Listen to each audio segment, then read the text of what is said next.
దృశ్యం సినిమాలో లాగే కడప జిల్లాలో ఓ ఘటన చోటు చేసుకుంది. ఏదైతే దృశ్యం సినిమాలో తన కూతుర్ని ఇబ్బంది పెట్టాడని అబ్బాయిని హత్య చేశాడు, అదే తరహాలోనే ఇక్కడ కూడా ఓ హత్య జరిగింది. అయితే దృశ్యం సినిమా పూర్తి స్థాయిలో కాకుండా ఇక్కడ సీన్ కట్ చేస్తే ఏదైతే రైల్వే కోడూరు నియోజకవర్గం ఓబులార్పల్లిలో ఉన్నటువంటి తన కూతురి పట్ల అసభ్యంగా ప్రవర్తించాడన్నటువంటి భావనతో ఎవరైతే తాతవరుస అయినటువంటి ఆ పాపకు తాతవరుస అయినటువంటి ఆంజనేయులను ప్రసాద్ హత్య జరిగింది. ఆ తర్వాత సోషల్ మీడియాలో ఈ వీడియో వెలుగులోకి రావడంతో ఒక్కసారిగా కూడా అటు వైరల్గా మారి సంచలనంగా మారింది. అయితే ఈ నేపథ్యంలో అప్పటికే ఈ వ్యవహారం పైన పోలీసులు కేసు నమోదు చేశారు. అయితే కేసు నమోదు చేసినటువంటి పోలీసులు విచారణ దిశగా వెళ్తున్న తరుణంలో ఒక్కసారి కూడా ఈ వీడియో రిలీజ్ కావడం, ఆ తర్వాత పరిణామాలు ఎలాంటి పరిణామాలు చోటు చేసుకున్నాయి, అసలు వాస్తవాలు ఏంటి అన్నటువంటి విషయం మనతో పాటు డిఎస్పీ సుధాకర్ గారు ఉన్నారు. ఆయన అడిగి తెలుసుకున్నాం. సార్ ముందుగా మీకు నమస్కారం సార్. నమస్కారం సార్, అసలు ఏంటి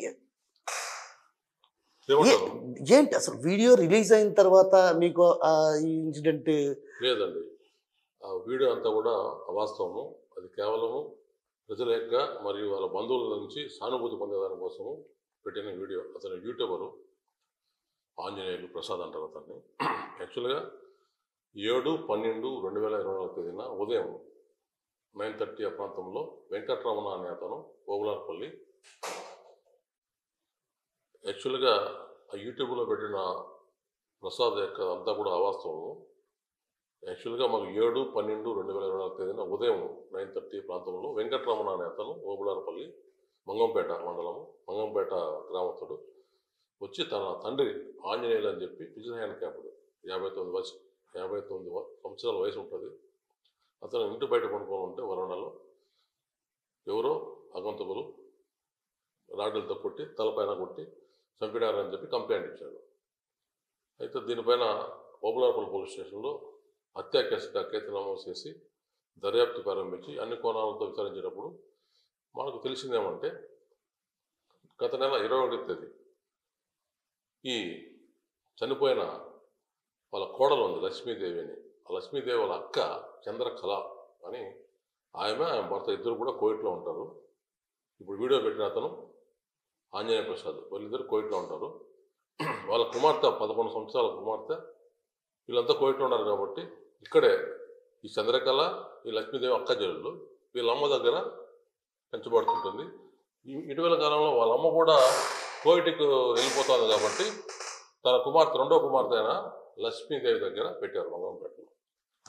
వీళ్ళే బాగా చూసుకుంటుంటారు అన్నమాట తల్లిదండ్రుల కన్నా కూడా. అయితే కొన్ని కారణాల వల్ల మేము ఆ అమ్మాయిని మేము తీసుకెళ్ళిపోతాము, మా ఇంట్లో పెట్టాము అని వాళ్ళ అమ్మ చంద్రకళ వచ్చి ఓబులార్పల్లి ఎస్ఐగా చెప్పింది 21వ తేదీ. అంతేగాని ఏ అమ్మాయి పైన లైంగిక ఏదింపులు జరిగినాయని కానీ వాళ్ళ మామ చేసినారని ఇలాంటివి చెప్పలేదు. సరే నేను ఆ అమ్మాయిని తీసుకెళ్ళిపోతాను, ఆ అమ్మాయిని హాస్టల్లో పెడితే కడపలో వీళ్ళెవరు కూడా పోకూడదు, ఎవరు చూసేదానికి పోకూడదు అని చెప్పాను. సరే దానికి ఏముంది పెద్ద సమస్య కాదు, దానికి రిపోర్ట్ కూడా అవసరం లేదా, పిలిచి ఆ విధంగా చెప్పడం జరిగింది, పంపడం జరిగింది. అయితే ఈ మర్డర్ అయిన తర్వాత ఈ మర్డర్ చేసేదానికి కారణము అతను అని తెలిసిన తర్వాత అతను రమ్మని చెప్పేటప్పుడు మేము ఈ నేపథ్యంలో అతను కనుక్కొని ఇక ఎట తిరిగి మమ్మల్ని అరెస్ట్ చేస్తారనే ఉద్దేశంతో అతను తన కుమార్తె పైన లైంగిక ఎదుర్పులు అతను చేశాడని అతడు చేశాడని, అయితే దాన్ని పోలీస్ స్టేషన్లో చెప్తే ఓబులార్పల్లిలో వాళ్ళు సరిగ్గా యాక్షన్ తీసుకోలేదని అపవాదం వేస్తున్నాడు. ఒకవేళ నిజంగానే లైంగిక వేధింపులు జరిగినట్టు చెప్పుకుంటే మా ఎస్ఐ గారు ఇప్పుడున్న ఆఫీసర్లు కానీ మా అధికారులు కానీ ఇలాంటి కేసులు ఇమీడియట్లీ యాక్షన్ తీసుకోమని మాకు స్పష్టమైన ఆదేశాలు ఉన్నాయి. మేము కేసు కడుతున్నాం. ఆ విధంగా ఒకవేళ ఎస్ఐ కట్టకపోయినా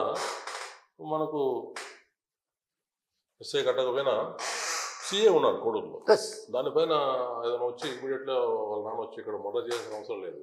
ఇన్స్పెక్టర్ ఉన్నాడు కోడూరులో వెంకటేశ్వర్లు అని, నేను రాజంపేటలో డిఎస్పీ ఉన్నాను. నా దగ్గర వచ్చినా కూడా మేము వెంటనే యాక్షన్ తీసుకుంటాం, కేసు కట్టమంటాం అని చెప్తాం. ఇదంతా కూడా ఆయన కేవలం వాళ్ళ బంధువుల దగ్గర మరియు మిగతా ప్రజల దగ్గర సానుభూతి పొందేదానికి, లేదంటే ఏదో యూట్యూబ్లో ఒక ఆయన చెప్పినట్టుగా దృశ్యంలో ఏదో ఇదైపోవాలని చెప్పి చేయడం తప్పితే దానికి సరైన కారణాలు లేవు. ఈరోజు కూడా అలాంటి కంప్లైంట్ ఓబులార్పల్లి పోలీస్ స్టేషన్లో ఇవ్వలేదు. అంటే ఇట్లా లైంగిక వేధింపులు జరిగినాయి సార్. అంటే నేనేమంటే తల్లిదండ్రులు ఇట్లా వీడియోను రిలీజ్ చేసినోడు మరి ఎందుకు వాళ్ళ భార్య అక్కడ పోలీస్ స్టేషన్లో ఇట్లా లైంగికంగా వేధించాడు అన్న విషయాన్ని ఎందుకు గోప్యంగా ఉంచాల్సి వచ్చింది వాళ్ళు? దానికాడ కాదు చెప్తారు. మనం మనకు ఒకటి అంటే ఒకటి కుటుంబ గురించి ఏదైనా చెడ్డగా అనుకుంటారనో, లేదా బరువు పోతుందనో, లేదా దొరకనే ఇప్పుడు చెప్తున్నాడో ఎలా తెలుస్తుంది మనకి. ఇప్పుడు వాళ్ళ కూతురు లక్ష్మీ ఇంటర్వ్యూ కూడా చూశాను నేను. అంటే చనిపోయిన వాళ్ళ కోడలు. ఆ ఇంటర్వ్యూ చూశాను. అసలు మా మామ ఇంటికాడ బయట కొనుక్కుంటాడు, అలాంటి చేసి ఎప్పుడు చేసే ఎదుర్కొంటాము, అలాంటి వ్యక్తి కాదు అతను. మా ఇంట్లో ఉన్న పాపకి అలా చేస్తే ఫస్ట్ నాకు చెప్పాలి కదా చిన్నమ్మాయి, మరి నాకు ఎప్పుడు చెప్పలేదే, అలాంటివి జరగలేదు అని చెప్తున్నారు. అంటే అంటే ఈ ఘటన జరగకుండానే లోపల ఏదో ఉంది, మధ్యలో ఏదో ఉంది. లేదంటే ఈయన భార్య కోయిటికి వెళ్ళినప్పుడు తన కుమార్తె పైన లైంగిక చేసినారని అబద్ధం చెప్పుండొచ్చు ఎక్స్ట్రాగా. అతను కోపకుద్రమ తెలియదు చేసుకుండొచ్చు. దానిపైన మనం హత్య చేయడం అయితే 100% కరెక్ట్. ముద్దాన్ని కూడా అరెస్ట్ చేసాము, రిమాండ్ పంపించినాము. ఈ లౌంగిక దాడి గురించి మాకు ఓపెనర్పల్లిలో ఫిర్యాదు అందలేదు. ఇప్పుడు కూడా మేము ఇంకా మాకు ఉండేది ఎవరు సోర్సెస్. మీరు ఇప్పుడు అదుపులోకి తీసుకున్నారు, వాళ్ళని విచారించినప్పుడు ఎలాంటి విషయాలు బయటకు వచ్చాయి? అంటే అంటే కుటుంబ కలహాలు ఏమైనా ఉన్నాయా, లేకుంటే కేవలం ఇదే కారణంగా చూపి ఏమైనా మీకు ఏమైనా విచారణలో చెప్పారు? విచారణలో మాకేమి దీని గురించి చెప్పలేదు. మొత్తానికి నేను పోలీసులతో లైంగిక దాడి చేసినట్టు మా భార్య చెప్పింది సార్, అది నిజమా పోతుందో నాకు తెలియదు, నేను చూడలేదు.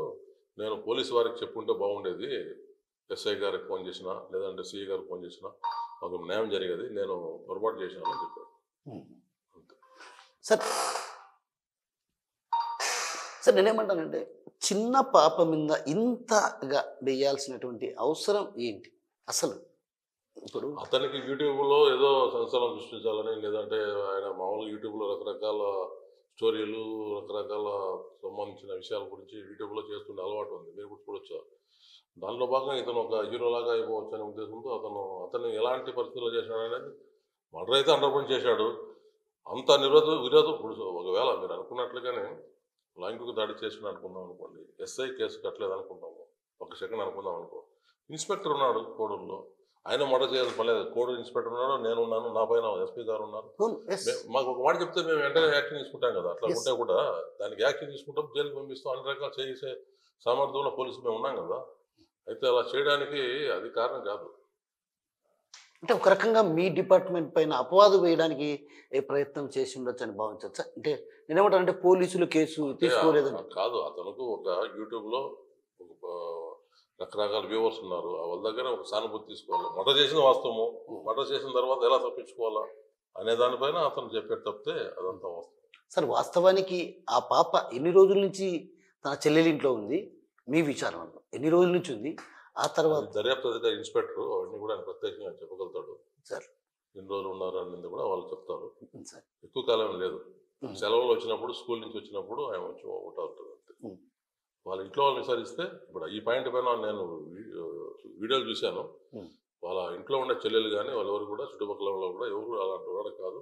ఆ పాప అలా చేంజ్ పని. అందులో దివ్యాంగుడు 2 కాళ్ళు పాదాలు లేవు ఆయనకి, సరిగ్గా నిలబడుకోలేడు, అలా చేసే అవకాశం లేదని చెప్తున్నారు.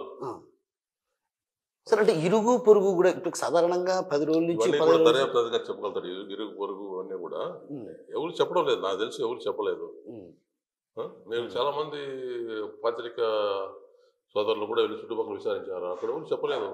మీరే అడిగి కనుక్కోండి, మీరు కూడా పోయి విచారించండి, అలాంటివి లేదు. సార్ ఇతను కువైట్ నుంచి రావటం వెళ్ళిపోవటం అంటే ఈ 2 రోజుల్లోనే ఈ ప్రక్రియ సాగింది కదా. అప్పట్లో మనం ఏమైనా కొద్దిగా తరువుగా ఇన్వెస్టిగేషన్ చేసింటే ఏమైనా మనకు. ఆయన వెంటనే వెళ్ళిపోయాడు కదా, చంపిన తర్వాత మేము ఒక రోజు కూడా వెయిట్ చేయలేదు కదా, ఆ లోపల అతను బయటకు వెళ్ళిపోయాడు. అంటే చంపడం వెళ్ళిపోవడం. ఇప్పుడు 6వ తేదీ రాత్రి అనగా 7వ తేదీ ఉదయం 3 గంటల కాడ వచ్చి అతను వాళ్ళ చిన్నాన్న కొడుకైన సింహాద్రి యొక్క సాయం తీసుకుని వచ్చి అతన్ని కాపలా పెట్టి చుట్టుపక్కల ఎవరు అతనిద్దరు గాఢ నిద్రలో ఉన్నప్పుడు బయట పడుకున్న అతన్ని చంపి వెళ్ళిపోయాడు. వెళ్ళిపోయింది ఉదయం వచ్చి అతను చెన్నై టు కోయిట్ వెళ్ళిపోయాడు. అయితే మేము రకరకాల విశ్లేషణ చేసి అన్ని కోణాల్లో సాంకేతిక ఏమైనా నిపుణుల యొక్క సలహాలు కూడా తీసుకుని అన్ని పరిశీలిస్తే అతను కోవిడ్ నుంచి వచ్చి పోయినట్టు తెలిసింది. కోడూరులో పరిధిలో ఉండి వెళ్ళిపోయినాడు. ఇంకా మర్డర్ కేసు పైన మేము పూర్తి దృష్టి పెట్టి పట్టుకునే పరిస్థితుల్లో ఇంకా 2-3 రోజులు పట్టుకుంటాం. ఎలా వాళ్ళ బంధువులతో చెప్పించినాం, ఆల్రెడీ తెలిసిపోయింది, మర్యాదకు వచ్చి లొంగిపోండి మాకు బంధువుల ద్వారా లొంగిపోండి ఇక్కడ మీకు మర్డర్ చేసిన తెలిసిపోయిందని చెప్తే అతను ఎలా తప్పించుకోవాలా, ఈ మర్డర్కి ఎలా ప్రజల యొక్క సానుభూతి పొందాలా, ప్రజలు బంధువులు కూడా అంతా బంధువులు కదా, బంధువులు చంపాడు, సొంత మరదలు వాళ్ళ మామూలు చంపినాడు. మరి అదంతా ఏదో ఒకటి నిందయకపోతే మరి దాన్ని ఎలా అతను బంధువుల్లో సానుభూతి పొందుతాడు, ప్రజల్లో సానుభూతి పొందుతాడు. కాబట్టి అతను కథలు చెప్తున్నాడని అనుకుంటాను నేను అంతే. సరే సార్, సాధారణంగా ఈ దృశ్యం చూస్తుంటే అంటే ఈ జరిగిన హత్య చూసి దృశ్యంలో అతను యువకుడు అండి, యువకుడు తోటి కాలేజ్ మేట్, ఈడ తాత ముసలివాడు వికలాంగుడు, దానికి దీనికి సంబంధమే లేదు. సినిమాలు తరచుగా సినిమాలు చూడడం వల్ల ఇలాంటి ప్రభావం లేదులే, సినిమాలు చూసి మంచి నేర్చుకుంటారు, చెడ్డ నేర్చుకోవాలనేం లేదు కదా, అలాంటి అర్థం లేదు సార్. వాస్తవానికి యువత చెడిపోవడానికి అంటే ఒక రకంగా కొన్ని చోట్ల రకరకాలుగా జరుగుతున్నాయి. సో యువత ఒక రకంగా చెడిపోవడానికి సినిమాలే కారణం ఏమిటి ఉండొచ్చు అని అనుకో. దాంట్లో అనుమానం ఏమున్నది, ఇప్పుడు సినిమాల్లో మంచి ఉంటే చెడు ఉంటుంది. మంచి వాళ్ళు ఇప్పుడు నేను ఒక మంచి నిప్పు లాంటి మనిషి లాంటి సినిమా ఒకటి చూసి దానిలో ఇన్స్పెక్టర్ ఎన్టీఆర్ దాన్ని చూసి నేను పోలీస్ అవ్వాలని అయినాను, అట్లా ఇన్స్పిరేషన్ అవుతారు. కొంచెం డాన్ లాంటి సినిమా చూసి దాంట్లో దొంగలాగా అవ్వాలని అవ్వచ్చు. రీసెంట్గా పుష్ప వచ్చింది, రెడ్ ఛానల్ స్మగ్లర్, ఇక్కడ స్మగ్లర్ అయితే మనం ఉతికారేసి జైలు పంపిస్తాము. దానిపైన హీరో ఇచ్చిన సినిమా, దాన్నంతా మనం ఆ సినిమా చూసి అంతా ఎవరు ఇన్స్పైర్ అవుతారని అనుకోం, కానీ కొంతమంది అవుతారు. సార్ వాస్తవానికి చెప్పాలంటే మీరు చాలా చోట్ల పనిచేశారు, కడపలో కూడా పనిచేశారు. సో ఇలాంటి కేసు ఎక్కడైనా మీకు తారసపడిందా ఇట్లా ఈ విధంగా? ఇది నాకు తెలిసి అతనికి ఏదో దృష్టిలో మనసులో పెట్టుకొని అతను చంపాలనుకొని, లేదంటే వాళ్ళ భార్య చెప్పిన మాటలు విని, భార్య చెప్పినప్పుడు ఎవరు నమ్ముతారు కదా, ఆమెకి అతను ఒక రకమైన కోపాన్ని తెప్పించి ఆమె అక్కడి నుంచి విసుకొల్పిన దానివల్ల అతను వచ్చి ముందు వెనక ఆలోచించకుండా జరిగిందా లేదని తెలుసుకోకుండా ఉండొచ్చు ఉండి అలా చేశాడు. నేనేమంటున్నా అంటే మీకు ఇన్నేళ్ళ అనుభవం ఉంది సార్, దాదాపు మీరు చాలా ఏళ్ళగా ఉన్నారు, కానీ ఇలాంటి ఇన్సిడెంట్ అంటే ఏదంటే 33 సంవత్సరాల అనుభవం ఉంది, ఎస్ఐ గారి నుంచి వచ్చాను కదా సార్. ఏదైనా ఉంటే ఇట్లాంటివి ఎప్పుడు నేను చూడలేదు. ఇప్పుడు సపోజ్ అతను చెప్పే ప్రకారం అయితే ఎన్నో చట్టాలు ఉన్నాయి, ఎన్నో రకాలుగా మేము ఆ నిందితులను పట్టుకొని ఒకవేళ నిందితుడు లౌకిక వేధింపు గురి చేసుకుంటే వాళ్ళ కుమార్తెను మేము కేసులు పెట్టి రిమాండ్ పంపిస్తాం. ఇటీవలనే ఎల్లారపల్లిలో ఒక గురుకుల పాఠశాలలో చిన్న అమ్మాయి పైన, ఆ అమ్మాయి కూడా 10 ఏళ్ళు, ఒక లౌకిక దాడి జరిగిందంటే ఆ ప్రిన్సిపాల్ని అరెస్ట్ చేసి రిమాండ్ పంపించాను. ఒక్క రోజులోనే రిమాండ్ పంపించాను నేనే ఇన్వెస్టిగేట్ దాంట్లో. ఈ రోజు కూడా అతను లోపల రిమాండ్లో ఉన్నారు. అలా ఎన్నో కేసుల్లో రిమాండ్ పంపించాను మేము. లౌకిక వేధింపులు చేసిన బాలికల పైన అట్లా చేసిన వాటిలో నిందితుల పైన కఠినంగా సరే తీసుకొని మేము జైలు పంపించున్నాము చాలా కేసులలో. ఇప్పుడు రీసెంట్గా 2 కేసులు కూడా ఉన్నాయి, ఆ 2 కేసులు కూడా రిమాండ్ పంపించున్నాము, చేస్తున్నాము. మా దృష్టికి వస్తే 100% చేస్తాము. ఎస్ఐలు కూడా క్లారిటీ చెప్తున్నాము. ఎస్ఐలు కూడా ఇలాంటి కేసులలో నిర్లక్ష్యం కానీ వహించరు. ఎందుకంటే మాకు తప్పనిసరిగా ఆదేశాలు ఉన్నాయి ఉన్నతాధికారుల నుంచి, అరెస్ట్ చేయమని, పట్టుకోమని, కేసులు కట్టమని. కాబట్టి ఇది అతని యొక్క ఏ దృష్టిలో వచ్చి అతను అంతకుముందు ఏ పగ ఉండిందో వాళ్ళిద్దరి మధ్య మనకు తెలియదు, వాళ్ళు చెప్పడం లేదు. ఇప్పుడు మర్డర్ అయినా చెప్తున్నారు అంతే. సార్ చంద్రకళ కానీ చంద్రకళ చెల్లెలు కానీ అంటే వీళ్ళ మధ్య మనస్పర్ధలు ఉన్నాయి. మరి చంద్రకళ చెప్పనప్పుడు చంద్రకళ వాళ్ళ చెల్లెలైనా మనకేమన్నా చెప్పిందా సార్ ఇట్లా? మీకు ఉన్నాయి చూడండి, కొన్ని యూట్యూబ్లో వచ్చినాయి, మన ప్రెస్ వాళ్ళు అడుగుంటే ఆమె చెప్తోంది క్లియర్గా, మా మామ అలాంటి వాడు కాదు, అలా చేసే పరిస్థితే లేదు, ఇప్పుడు బయట పడుకొని ఉంటాడు వరండాలో, అట్లా అమ్మాయి పైన చేసేదానికి అవకాశాలు చిన్నప్పటి నుంచి అమ్మాయిని ఎత్తుకొని తిరుగుతున్నాము, అలా చేసే పరిస్థితే లేదు అని అమ్మాయి స్పష్టంగా చెప్తాను. ఇంట్లో ఉండే అమ్మాయి వీళ్ళ అక్క. వీళ్ళ మధ్య మనస్పర్ధలు ఏమైనా ఉండేటి ఏమైనా చెప్పింది? మనస్పర్ధల గురించి అంటే ఇప్పుడు లేడీస్ మధ్య ఎలాంటి మనస్పర్ధలు ఉంటాయో మనకు తెలియదు. అది ఈ మర్డర్ కేసులో అంశం కాదు. అతనేం చెప్తున్నాడు క్లారిటీగా, మోటివ్ మా కూతురి పైన లైంగిక దాడి చేసింది కాబట్టి నేను చంపుతాను అంటున్నాడు. అతను చంపిన దానికి ఎట్లా చంపాడో చెప్తున్నాడు, అతనికి అతను ఒప్పుకుంటున్నాడు. దాంట్లో క్లారిటీ ఉంది, రిమాండ్ పంపించున్నాము. అంటే ఇప్పుడు ఈ వ్యవహారంలో ఇది కాకుండా వేరే కోణం ఒకటి ఉంది అనేది మనకు ఇప్పుడు స్పష్టంగా అర్థమవుతుంది కదా సార్. అంటే ఇతను మోటివ్ అయితే పాపను లైంగిక అక్క చెల్లెల మధ్య ఎలాంటి సమస్యలు ఉన్నాయో వాళ్ళు చెప్తే కానీ మనకు తెలియదు. మర్డర్ అయితే చేసింది వాస్తవము, వాడు అతనే ఒప్పుకున్నాడు. మనకు అన్ని రకాలుగా మా దగ్గర కూడా దొరికినప్పుడు కన్ఫెషన్ చేసినారు.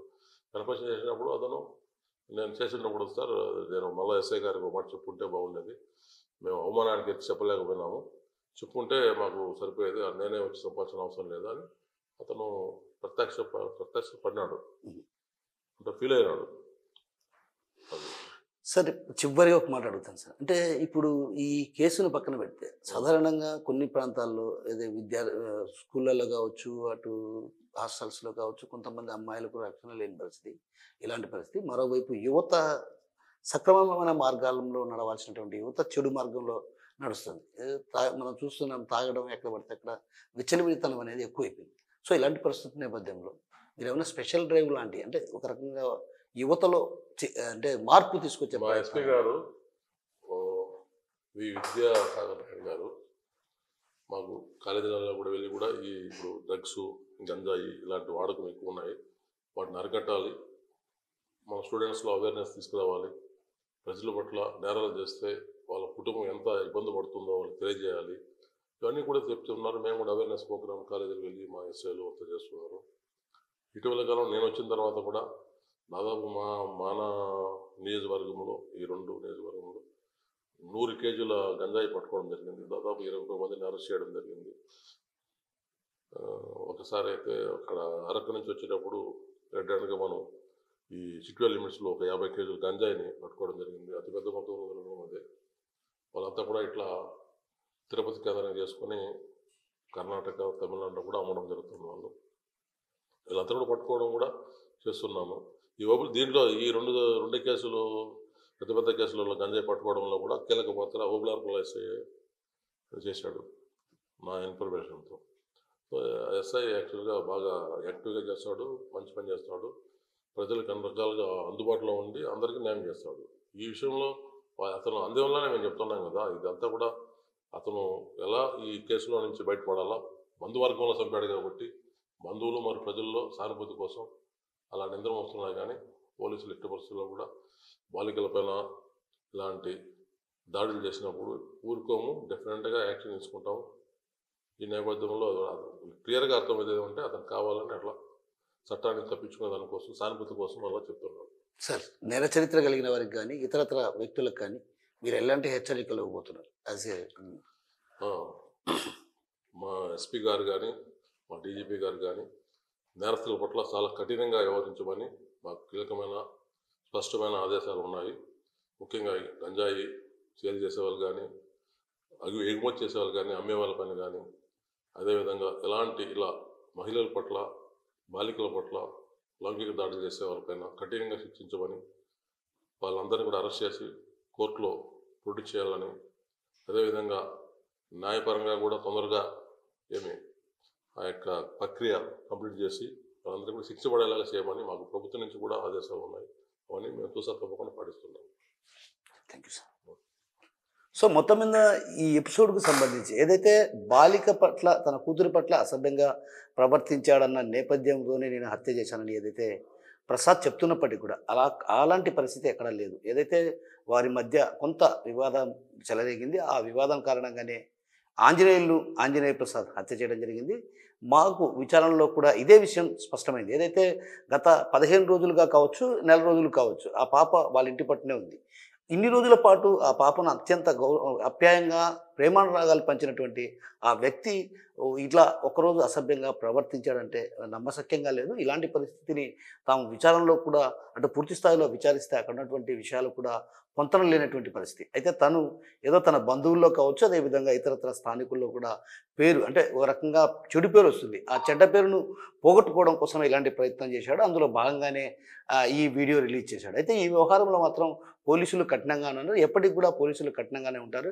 చిన్నపిల్లల పట్ల ఎవరైనా అసభ్యంగా ప్రవర్తిస్తే మాత్రం కఠిన చర్యలు తప్పు. ఒకవేళ న్యాయం జరగనప్పుడు, ఎక్కడైతే స్థానికంగా ఉన్నటువంటి ఎస్ఐ న్యాయం చేయనప్పుడు పై స్థాయిలో ఉన్నటువంటి ఉన్నత స్థాయి అధికారుల దృష్టికి ఎందుకు తీసుకెళ్ళలేదు? అంటే దీన్ని బట్టి చూస్తే వాంటెడ్గానే ఒక రకంగా దివ్యాంగుడైనటువంటి ఆంజనేయులను హత్య చేసేందుకు ఒక పథకం ప్రకారమే హత్య చేశారా తప్ప ఇందులో ఈ అసభ్యకరమైనటువంటి, అశ్లీలమైనటువంటి మాటలు లేవన్నటువంటి విషయాన్ని మనతో పాటున్నటువంటి డిఎస్పీ సుధాకర్ గారు చెప్తున్నారు. కెమెరా అలీతో కిషోర్, RTV, రాయంపేట నుంచి. మరిన్ని వీడియోస్ కోసం ఛానల్ ని సబ్స్క్రైబ్ చేయండి. లేటెస్ట్ అప్డేట్స్ కోసం వాట్సాప్ ఛానల్ ని ఫాలో అవ్వండి. ఆ లింక్ డిస్క్రిప్షన్ లో ఉంది.